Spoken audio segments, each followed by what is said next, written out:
സൈന്യം തനിക്കെതിരെ വരുന്നുണ്ട്, അതുകൊണ്ട് തനിക്ക് പിടിച്ചു നിൽക്കണം, തോറ്റു കൊടുക്കാൻ പാടില്ല. അതുകൊണ്ട് രാജാവ് മതിലുകൾ പണിതു, അതിൻ്റെ മുകളിൽ ഗോപുരങ്ങൾ ഉണ്ടാക്കി, ചുറ്റും കോട്ട കൂടി നിർമ്മിച്ചു. ആയുധങ്ങളും പരിചകളും ധാരാളമായി ഉണ്ടാക്കി. ഒരു രാജാവ് എന്ന നിലയിൽ അവൻ ചെയ്യേണ്ടത് എന്തൊക്കെയോ ആ തയ്യാറെടുപ്പുകളാണ് അവൻ്റെ പ്രവൃത്തികൾ. നമ്മുടെ കുടുംബത്തിനെതിരെ ഏതെങ്കിലും തിന്മയുടെ ശക്തികൾ പ്രവർത്തിക്കുന്നുണ്ടെന്ന് തോന്നിക്കഴിഞ്ഞാൽ നമ്മുടെ കുടുംബത്തിന് എന്തോരം സംരക്ഷണ വലയം തീർക്കാൻ നമ്മളെ കൊണ്ട് പറ്റുമോ അത്രയും സംരക്ഷണം നമ്മൾ ഉയർത്തണം.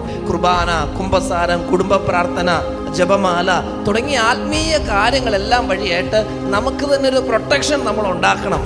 ഇനിയാണ് അവന്റെ വിശ്വാസം കാണാൻ പോണത്. അവൻ തന്റെ പടത്തലവന്മാരെല്ലാം ഉത്തേജിപ്പിച്ചുകൊണ്ട് പറയുന്നത്, ശക്തന്മാരും ധീരന്മാരുമായിരിക്കുവിൻ.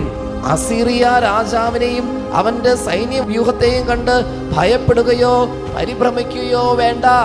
അവനോട് കൂടെ ഉള്ളവനേക്കാൾ ശക്തനായ ഒരുവൻ നമ്മോട് കൂടെയുണ്ട്. ഇനി എല്ലാ പരിശ്രമവും കഴിഞ്ഞിട്ട് നമ്മുടെ ഭാഗത്തു നിന്നൊരു ശക്തമായ വിശ്വാസം ഉണ്ടായിരിക്കണം. എന്താ വിശ്വാസം എന്നറിയാമോ? എൻ്റെ ദൈവം എൻ്റെ കൂടെയുണ്ട്. ഹെസക്കിയായും യെശയ്യാ പ്രവാചകനും കൂടെ സ്വർഗത്തിലേക്ക് സ്വരമുയർത്തി പ്രാർത്ഥിച്ചപ്പോ ദൈവം തൻ്റെ ദൂതനെ അയച്ച് ശത്രു സൈന്യത്തെ നിഷ്കാസനം ചെയ്തു എന്ന വചനം നമ്മളെ പഠിപ്പിക്കുന്നു. ഒരു വ്യക്തിയുടെ ആത്മീയ ജീവിതത്തിന് ആവശ്യമായ 3 കാര്യങ്ങൾ: പരിശ്രമിക്കുക, 2 വിശ്വസിക്കുക, 3 പ്രാർത്ഥിക്കുക.